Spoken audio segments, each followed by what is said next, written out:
Ungkap motif tetangga ruda paksa hingga habisi siswi SMA anggota Paskibra. Akhirnya terungkap motif sebenarnya pembunuhan siswi SMA anggota Paskibra di Mandailing Natal, Sumatera Utara.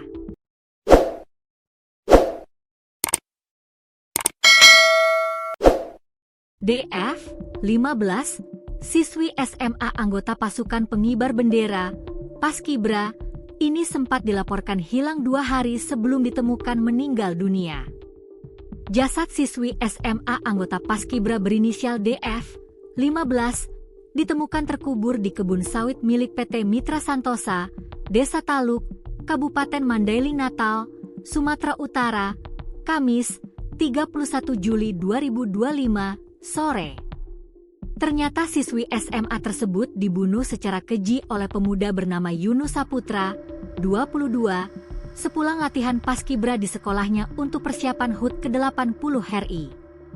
Awalnya tidak ada yang mencurigai Yunus, karena ikut mencari korban yang sempat dikabarkan hilang itu. Kelakuan tetangga siswi SMA ini terungkap setelah polisi mencurigai gelagat Yunus yang tak biasa. Lantas polisi menangkap Yunus hingga terungkap motif sebenarnya tega membunuh DF. Bahkan Yunus juga meruda paksa DF. Kejadian itu menjadi ironi memilukan menyelimuti kasus pembunuhan sadis yang menimpa DF, 15, siswi SMAN sekaligus anggota Paskibra.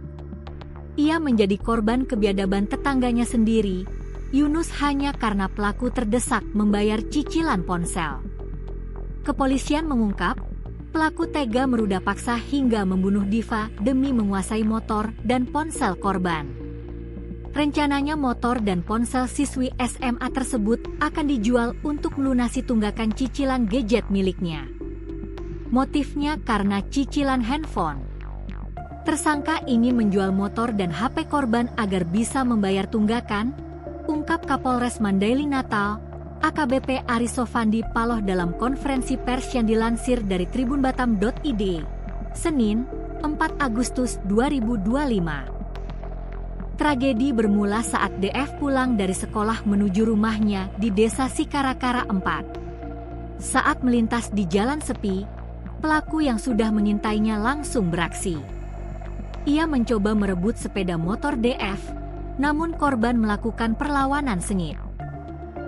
Dalam perkelahian itu, DF sempat menarik tubuh Yunus hingga keduanya berguling dan terjatuh ke dalam jurang kecil di pinggir jalan.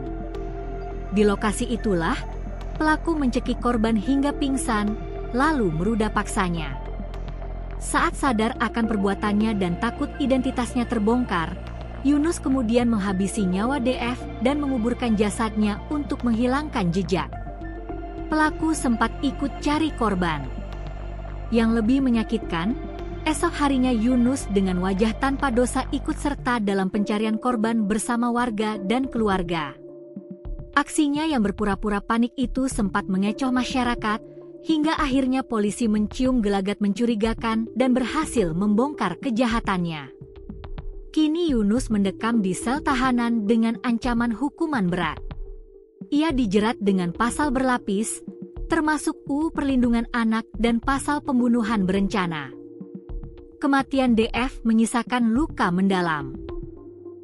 Ia dikenal sebagai siswi cerdas, aktif dalam kegiatan sekolah, dan sedang mempersiapkan diri tampil dalam upacara kemerdekaan sebagai anggota Paskibra.